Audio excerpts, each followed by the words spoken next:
Episode 128, Playing on the Same Team.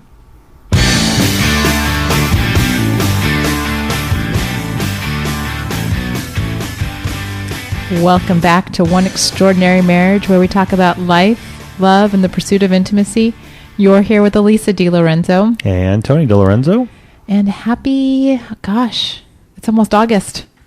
It is almost August. Holy cow, summer is just flying by. Hope everyone is having a fabulous summer, that the two of you are getting to spend time together.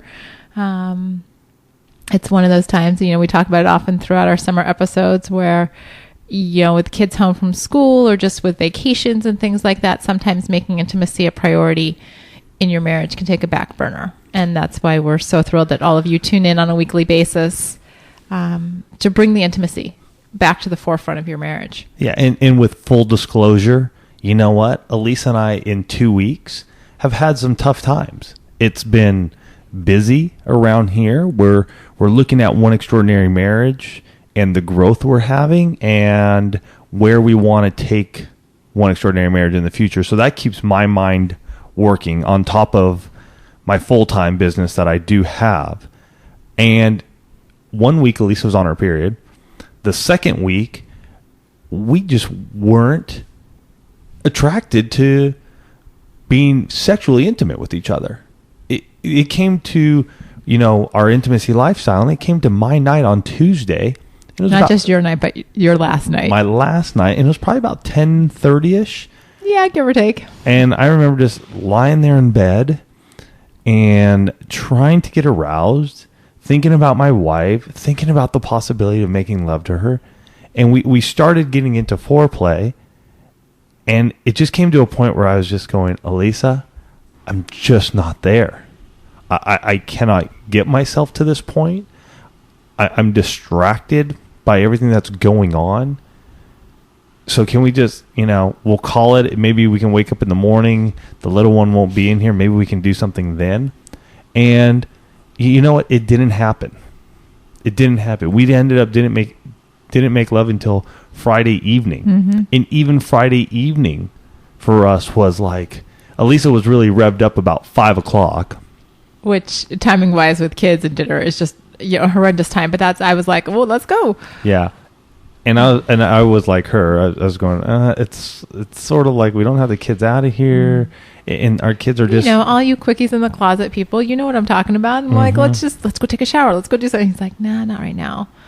And then I fell asleep watching a movie with the kids, and then, woke back up, and it was kind of in that groggy, like, oh, okay, let me shift gears here and focus. Mm-hmm. It was a challenge. It was a challenge last week. And I do have to say that that is probably the first time in I don't know how long that Tony has said on one of his nights, it's not happening.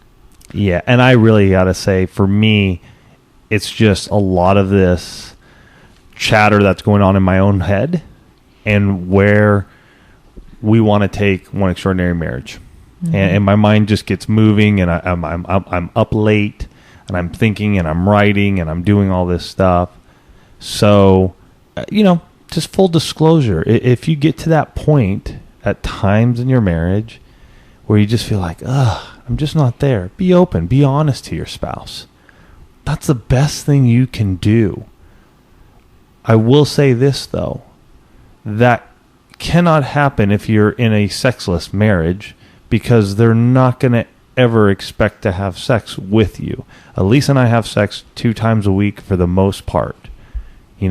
Week in and week out, other than the week that she has her period. And usually that week we have it at least one time. Yeah, usually it works out so that we have it at least one time. So you got to be on a good page together. But for those of you who are going, man, I'm in a little bit of a rut, it happens. And as our kids get older, I can really understand now from our listeners from years ago who were saying, wait till your kids get older. It makes it a little tougher, especially when they're home and they're awake and they're moving and they're doing this sort of stuff. So we're there and we're understanding it. So just a little word for those of you that only have youngsters at home. I know you're fatigued because they take so much out of you, but enjoy this time because you can put them to bed early for the most part, they stay asleep until morning. Mm-hmm. So make use of this time, because it is true. The older they get, the later they stay up. We've got friends who've got teenagers that talk about them coming in at all different hours of the, evening, and you never know when somebody's going to walk in. So you just don't have that kind of like, oh, we're by ourselves type of thing. Right. So enjoy the youngsters. Yes. Make it a priority. Make it a priority. We still get emails, and we're in our small group. We're going to be finishing up our small group here at our church on Strip Down. And, when we talk about that calendar it section, making time for each other, it could be sexual, it could be date nights, it could be just conversations. That is a big deal. And fortunately for Elisa and I, we put those times down. And yes, like I said, the last 2 weeks, we missed some of those sexual times. We still make it a priority, though, to sit down and talk to each other and have some of that conversation time with each other. Well, and, Tony alluded to it when he first started talking about just the fact that one is seeing a lot of growth right now. And that's due to a couple of things. One of them is our newsletter. Right. Which, we've now got this. I'm going to let Tony explain it, because you guys know I get to be the voice on the podcast, and all of the other magic that happens with one is because of my husband. I mean, he is and that can be very frustrating for me, and she knows that at times. And she knows that. Yes, and she does. Third person. I do. Part of it is I have no interest in the tech side, none whatsoever, and I know that that's kind of one of those imbalance things. But I'm happy to talk to all of you whenever. Yep. So, but every once in a while I got a prodder. I get a little prodding, and so tell them about what's going on with the newsletter. All right. So for those of you, we've had a newsletter out there for some time, but I really just revamped it for you. I wanted to really give you guys a lot of good information on building your marriage, and we're hearing from you guys. So what you can do, if you haven't already signed up, you can go to oneextraordinarymarriage.com/newsletter. And that will take you to our sign-up page. You can sign up there. It's free. We give you 3 kinds of sex that all marriages need as a free bonus. And we give you, it's an audio program, Elisa and I talking about these 3 kinds of sex that you should be looking at in your marriage. And it's compelling. It makes you think about your own sex life and what you're doing. From there, though, you'll hear from us weekly about what's happening. Maybe a couple times a week, but our big thing is just to stay connected with you guys. We want to hear from you guys. It's really what it's about, because the only way that we can continue to grow and help you grow and help you have an extraordinary marriage is by hearing from you, and we're hearing from a lot of you. Yeah, you guys have been phenomenal. Is awesome. Over the last couple of weeks. We've really seen a spike, partly due to the newsletter as it's been going out. Tony's got some questions in there that you all are responding to, and you guys have also been incredibly helpful on Facebook. Tony's been putting up there just, what are the issues in your marriage? What's going on? Where do you find the best places to have communication? What would you want to see in a one-day intensive? And we are so appreciative for the feedback that you all are giving us. It is really helping us to kind of fill in the blanks as far as where one is going to be going in the future and what the needs are. Because you guys have been very candid with us in terms of what's not being said out there. And, we're not afraid to tackle those topics that nobody else is. And so we're just so grateful to all of you that have chimed in on Facebook or responded to the newsletter questions, just letting us know what's going on in your marriages. Yeah. And where we can help. And to that end, we are receiving a lot of emails because of the spike, which I think is going to be continued growth. So I'm leery to even call it a spike right now. It's just been an increase. We are getting more emails than we have been in the past. And so it's taking us a little bit longer to respond to them. We are reading them. They do get read the same day. And, it is one of those things that we're just trying to get back to everybody as we can. So if you don't hear from us for a couple days, just know that we will be getting back to you. Yeah. We're trying to figure out what it's part of growth. You have to figure out what the systems are going to be for this type of thing. So bear with us. Yep. But we are hearing from, another fun thing that happened this week is that we did get, we're finding out from listeners that are now listening to us in Germany. Yep. And started listening to us in Germany. Now in Chicago. And so again, it's helping us kind of fill in that map on where all of you are, because it's exciting for us to find out if we're in new countries, if we're in new cities, because that also does play into what is our growth and what is our vision for where one is going to go in the future. Yeah. Where are we being heard right now? And as we hear from different people, we're listening to you in South Africa, or we're listening to you in Germany, or we're listening to you in Australia. It's like, okay. And thank you to all of you that are sharing, whether it be on the Facebook page or, you listen to a podcast and you're like, you forward it on to a friend and say, hey, you got to listen to this. You guys are making you're part of the growth. Yeah. So we appreciate that. But let's get into this week's topic. And the show tonight is called Playing on the Same Team. But what we're going to do is the team stands for something, and that's what we're going to be pulling that apart. Acronym. It's an acronym. Thank you. And this is all about, right now. Ooh, big word. Yeah, it's July 2012. The Summer Olympics in London have just started. And so we are looking at the games and what they represent, and our marriages and what they represent, and tying the two together. So I hope a lot of you are watching those games if you have the ability. At least it's kind of funny that he says that, because you guys know we don't have cable TV, so we actually are not watching the games. I watched some yesterday at the party.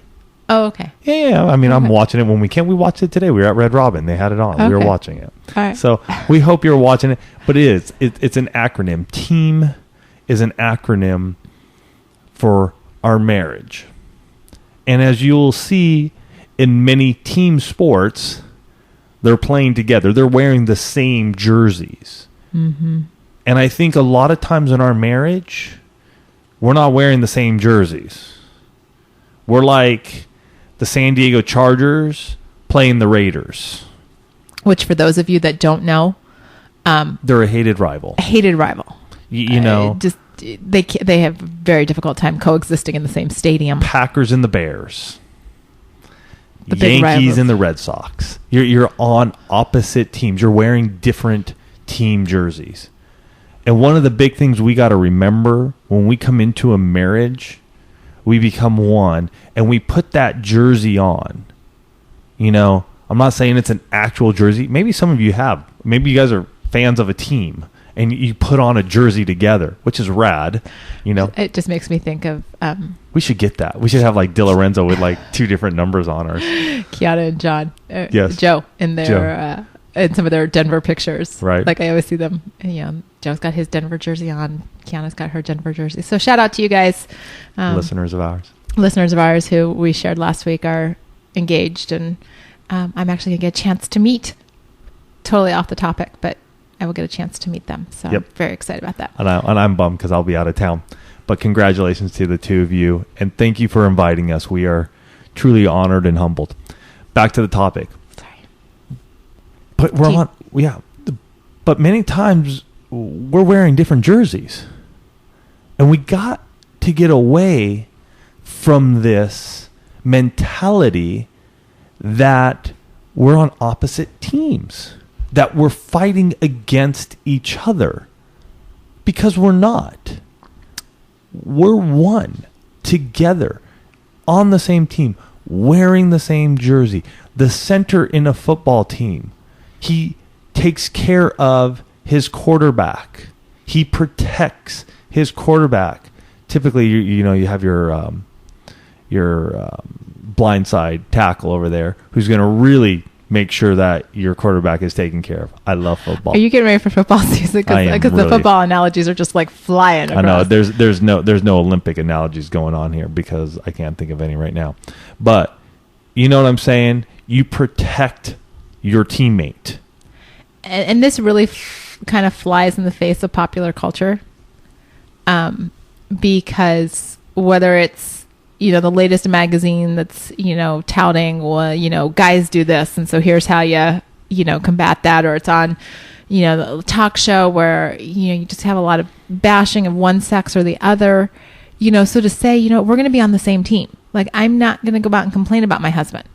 I'm not going to go out and complain about my wife. I'm going to deal with this person that I committed to, and I stood before God and everyone else and said, as long as life shall last, I'm going to work it out with them. I don't need to get everybody else involved. I don't need 25 other voices telling me that he's bad or she's bad, or, well, he should do this or she should do that. No, I'm going to talk to the person. Right. And that's a biblical principle, that when you have an issue with someone, you go and talk to them first. And so, that's all part of being on the same team. You handle things together. Right. And T stands for talk. And that comes from Mark 4:22 and 23. And this we'll be reading from the NIV for these verses. He said to them, "For whatever is hidden is meant to be disclosed, and whatever is concealed is meant to be brought out into the open. If anyone has ears to hear, let them hear." And this is Jesus speaking. And so that, after, over 2 years of podcasting, I think you guys have heard us say virtually every episode how important it is to sit down and talk. But it's more than just talking about the weather, or, honey, did you pick up, something for dinner, or did you, oh, we've got this meeting tonight, or we've got this thing at church. It's really sitting down and disclosing, being vulnerable, being honest with one another, knowing that there are going to be some consequences. Truth always has consequences. There's that game, Truth and Consequences. But the reality is that your marriage should be the safest place for you to be truthful. And if you keep that sense of honesty and the vulnerability, you're not going to do things on a regular basis that are going to cause that other person to be hurt, that are going to cause you to have awkward moments, because you have got such a deep level of trust. You've got such a deep level of communication with your spouse that it wouldn't cross your mind to do something stupid to jeopardize that. It's when you're not having those conversations, when you're not digging deep into your relationship, that you can easily get swayed off course by someone or something else. And so that's why the foundation of team has got to be talking. It's got to be communication. It has been, every marriage book out there, every marriage radio show, every marriage whatever talks about communication, but it's more than just saying, "Hey, honey, how are you?" It's a deeper level, and that only comes through time and working on it together. One of the big things that we are hearing a lot is trust. One of you in the relationship is breaking that trust. You are concealing what is meant to be heard. You are holding back information that needs to be talked about. And I'm telling you, so many of you are scared to death to bring them up because you're thinking of the worst that could happen. You know what the worst could happen? Your wife or your husband is going to be really pissed off at you, and you're going to get a divorce. That's probably the worst that's going to happen. And it's a big deal. But at the same time, living in a lie, living without telling the truth is going to kill both of you. Well, and this plays out. I have to share a personal example that happened in our family. Yes. Last week. The kids, they want to fish, or fish is plural. And so Alex had some money and he was going to go buy a fish. Well, Abby didn't have any money because she had put all hers in the bank. And so he took some money that was sitting on a counter and placed it in her room so that she could find it. And then she was all excited because she had money. Well, we did a little digging. Turns out that he had taken this money for a very good purpose. His motives for doing it were good, but he had still taken something that did not belong to him. He had lied to his sister about it. And so Tony told him, "You need to tell your sister." And he's getting himself all worked up about, oh, she's going to be mad. She's going to throw a fit. You know, just playing out all the what if scenarios and making it huge. Mm-hmm. So he finally works up the courage after about 15 minutes to tell her. And what does she do? She hands him the money back. She comes over to me. She's a little weepy. And it's over. Here are children learning that sometimes, as uncomfortable as it feels, you just got to deal with it in the moment. And one thing I always tell my kids, I don't want lies or deception. Mm-hmm. You need to be truthful and honest with me always. And when something wrong or something happens, you need to tell me forthright. Not 3 weeks, not 3 months, not 3 years later. You need to tell me. And I expect, and Elisa expects the same from each other. Right. So you need to talk. Mm-hmm. Yeah. So let's go on to E, which is effort. And this comes from James 2:26. As the body without the spirit is dead, so faith without deeds is dead. Yeah. Effort. It's going to take effort. A team works out together. They put forth effort, hours of effort for one common goal. We'll go for football again. The common goal, excuse me, sorry, is that they're going to win games.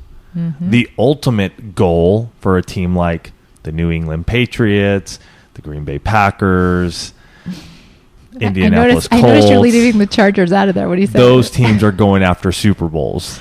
Right. Chargers are lucky if we even get to the playoffs. But they put forth effort every day. Well, and that effort is twofold. Mm-hmm. You've got the individual effort. You've got those, you know, if we're talking the football players, I mean, they're out there lifting weights, running drills, doing that kind of thing. In your own marriage, it's reading the Bible. It's being in, you know, men's groups, women's groups that are building you up and strengthening who you are. It's taking the time to say, you know what, I'm going to be of service to my spouse. That is putting forth effort. Mm-hmm. It's for those of you spouse out there who one of you has been listening to us and the other one has been reluctant. It is taking effort and going, you know what, I'm going to download that and I'm going to start listening. Mm-hmm. It's going to take effort. Yeah, I'm going to have to take a couple of steps. Or you can listen to us on Stitcher Radio, which is very simple. You just put the app on your phone and you listen to us whenever you can. But it takes effort. Right. And like Elisa said, I mean, the individual does. They're doing their bit. And as a team, we're doing our bit together. Yesterday I was watching rowing. And it amazes me. You know, it's like the 8-man rowing. Mm-hmm. It was like 2,000 meters. It's a long ways. And I just looked at that and I'm like, holy cow. All 8 of them are working in absolute sync. I mean, they are just on, just going at it. And it looks effortless. Oh, yeah. But they've put so much work into it that it looks that way. Mm-hmm. So that's the team as a whole. But I'm sure that many of those guys, because this was men's, were out there over the last 4 years. They were probably hitting the gym. They were probably doing specific workouts to train themselves so that they could mentally and physically be prepared. Same thing with our marriage and our message is that it takes effort. Elisa and I didn't get to where we are today by snapping our finger. Man, it would be beautiful. It would be beautiful. But we're on a 4-year, almost a 5-year journey right now that we started. And that took effort from that first time that we said, hey, we're going to do this 60 Days of Sex Challenge, and we're not going to give up now. I'm not going to give up here just because we did 60 Days of Sex. No, we're going to continue to work on our marriage. We're going to continue to build our marriage. We're going to continue to invest effort in each other through good and bad. You know, we're going to keep investing, and that is by talking to each other. We go to retreats together. We do small groups together. We're doing these things to grow, but it all takes effort. Well, and another part of that is date night. Mm-hmm. Date night, big time. Yeah, that's a huge one. Or just date. I mean, I don't like calling it date night anymore because dating dating your spouse. There we go.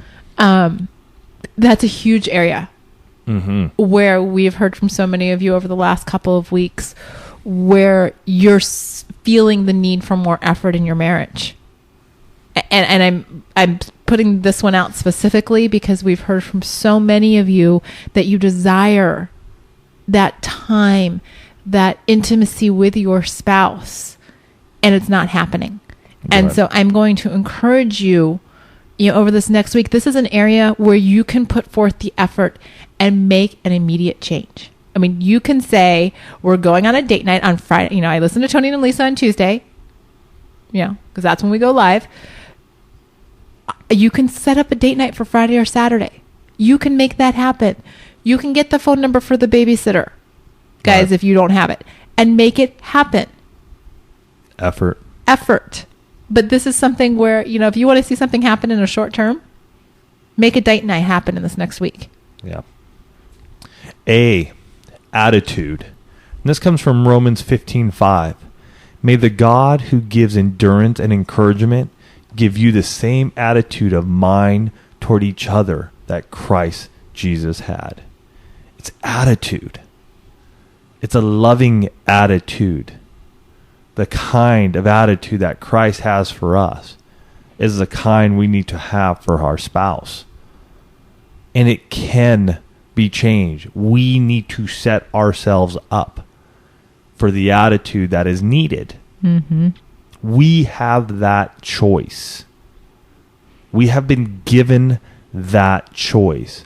And you have the choice each and every day to choose to love, cherish, honor your spouse. And I know sometimes it's hard when they're grumpy and they're PMSing, and that's that was very stereotypical. Thank you, Elisa, for the eyebrow raise. He just got the one eyebrow thing. Like, really? Am I right though? Well, there are times, but you guys get grumpy too. I totally agree. Okay. I'm just saying that. The only reason I take a little bit of offense to the PMS thing is because that's often used as an excuse, and both sexes use that as a way to it's just PMS. Oh yeah. Okay. As opposed to, for some of us it is a physiological thing where we're just out of whack, but some guys and gals just use that as well. It's PMS. So I don't like that one. Okay. Then we'll throw that one out. Unless you really are, attitude, again, I'll just go back to it. We'll throw the PMS out. But attitude is your choice. It is. And, if you're struggling, if this is an area where you're struggling, one of the things that I would really recommend is starting your day off with a devotional. And, Tony and I, you guys have, if you've listened to us for any length of time, you know that we've had some issues with devotionals, just in that we have a challenge in our life keeping up with them. It's who we are, and we're not ones to get up super early in the morning. Although I have been doing, for women, it's not necessarily for women, but it's a Joyce Meyer devotional on the YouVersion app. It's very short, and I have found that I look forward to starting my day with that. And sometimes if I don't, and Tony doesn't even know this, I'll go out, and lately I've only been doing it for a week, but I go and I sit out in the backyard. I've got my Bible, I've got my phone, and I'm actually disciplining myself enough that I don't go straight to my email when I turn on my phone. I actually start with the devotional. Nice. But it is changing my attitude. My attitude towards my kids, towards, what really bugs me, towards, Tony, and I'm like, what, and just trying to bring the temperature of the home down, because I know that I often key us all up. And we just had a few incidents over the weekend where I'm like, okay, just calm down.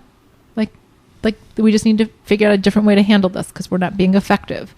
And so if you're finding your attitudes out of whack, you do have that choice. But if you don't know how to fix it, and let's face it, sometimes we can't fix our own attitudes, Find a devotional that speaks to you. Find, positive quotes online that speak to you. Find a motivational website where you can get daily, emails to, get positive thoughts going into your head.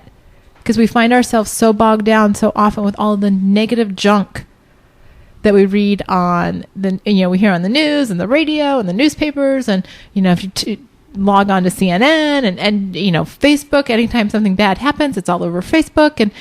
And where's all the good stuff? And I think that's why we are so negative sometimes. It's just because we've got so many inputs that are not good.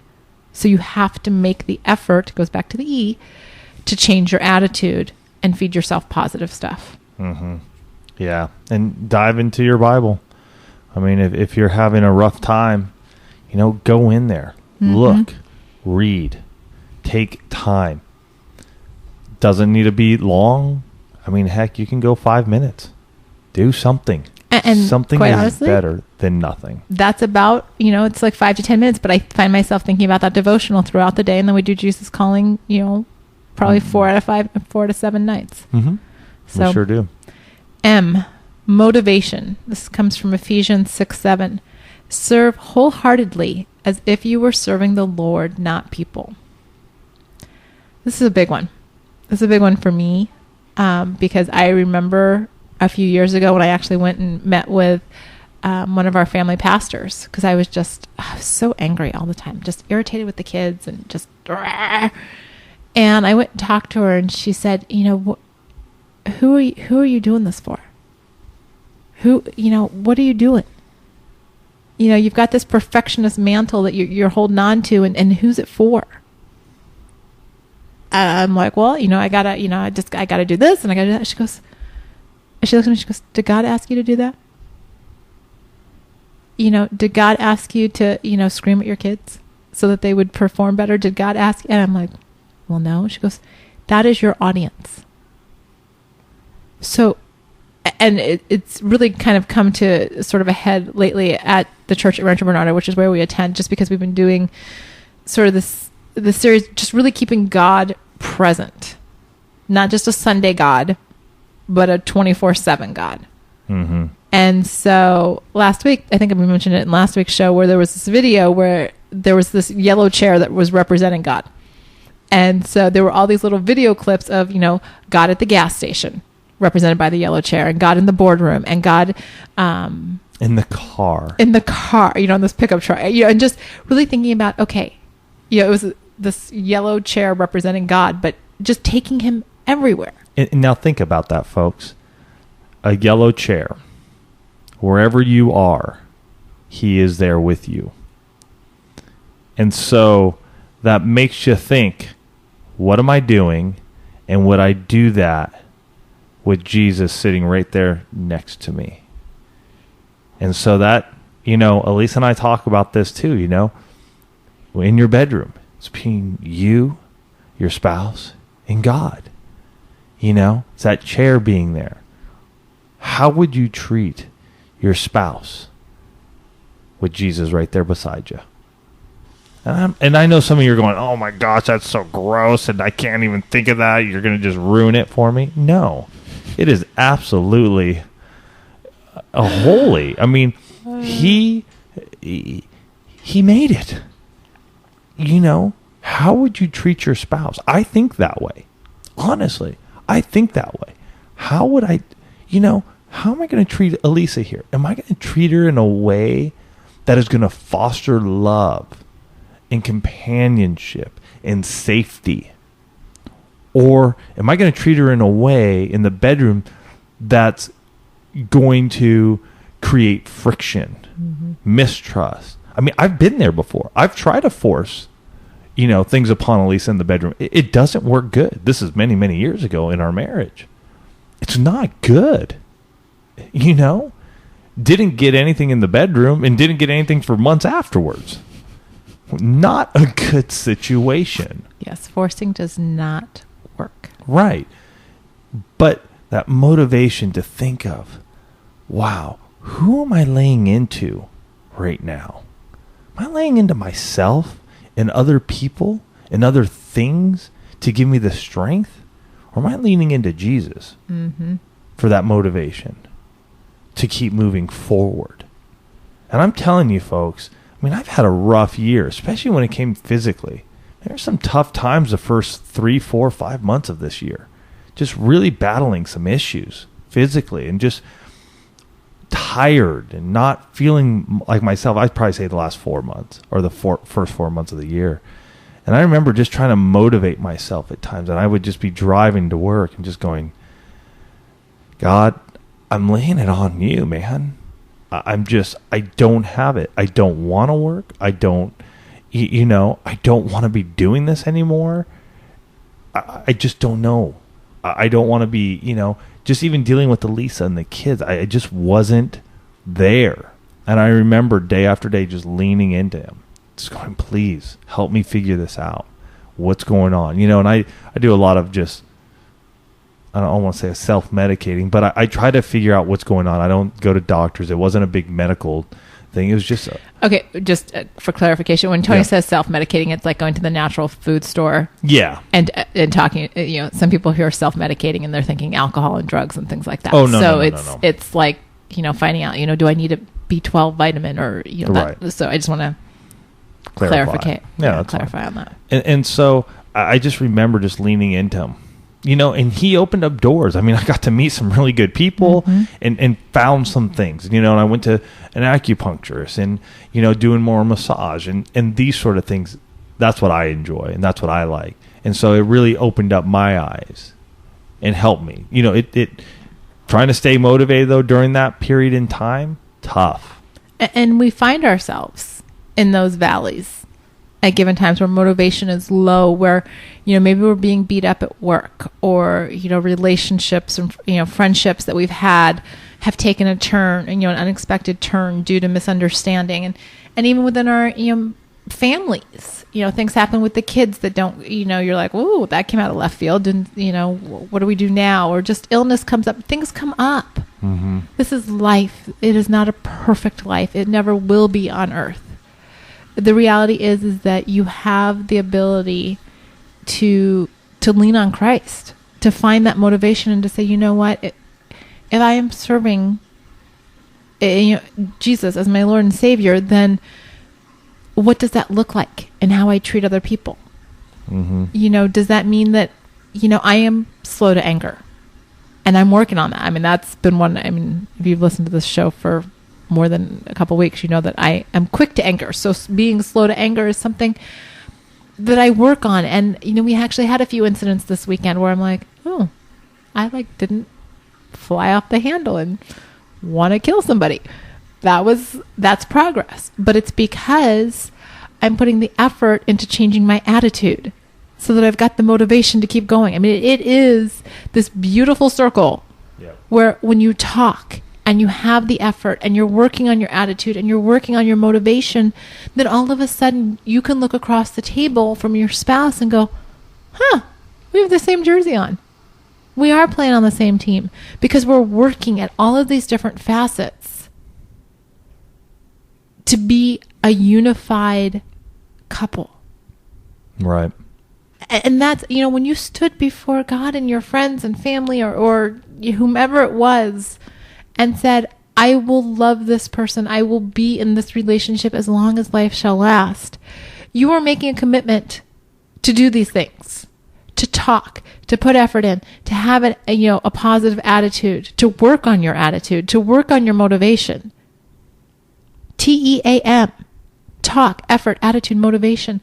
So that doesn't end the minute the ring gets slipped on the finger. That's when it starts. And it lasts as long as life shall last. That you have to be putting forth the effort into all of these different areas. And that's when you're going to look across the table and you're going to be able to walk out and people, you'll be walking around and people are like, oh my gosh. Like we had, a friend at church come up to us today. She's like, there's that happy couple.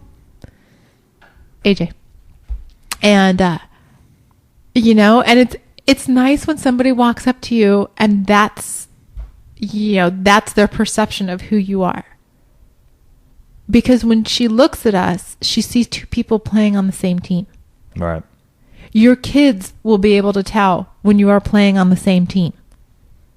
It will make a more solid foundation for them. It will leave a legacy for your children that will play out in their future relationships. You playing on the same team is not just for you. It is for everybody that you interact with. Because solid marriages are critical in our society right now. But you've got to start with the person sitting across the table from you. You've got to make that relationship strong so that you can be that light in your community of what a strong, solid marriage looks like. Well said. Love it. And we will end there. All right, here's your action step for today. oneextraordinarymarriage.com/newsletter. Sign up, join the newsletter. You're going to get loads of tips and stuff from Elisa and I. We want to, interact with you. So if you have any questions, info@oneextraordinarymarriage.com. You can ask us questions. Again, we are getting to them. We are backed up a couple of days. If you want to call in, we love your call-ins. So 858-876-5663. We'd love to hear from you. And you guys, man, it's been another awesome week, and we are just truly blessed, honored, humbled to have you guys as listeners. We really are. And we thank you for downloading us each and every week, going to Stitcher and listening to us each and every week. However you consume the show, it's awesome. And we are truly blessed. We love you guys, and we will catch you next week.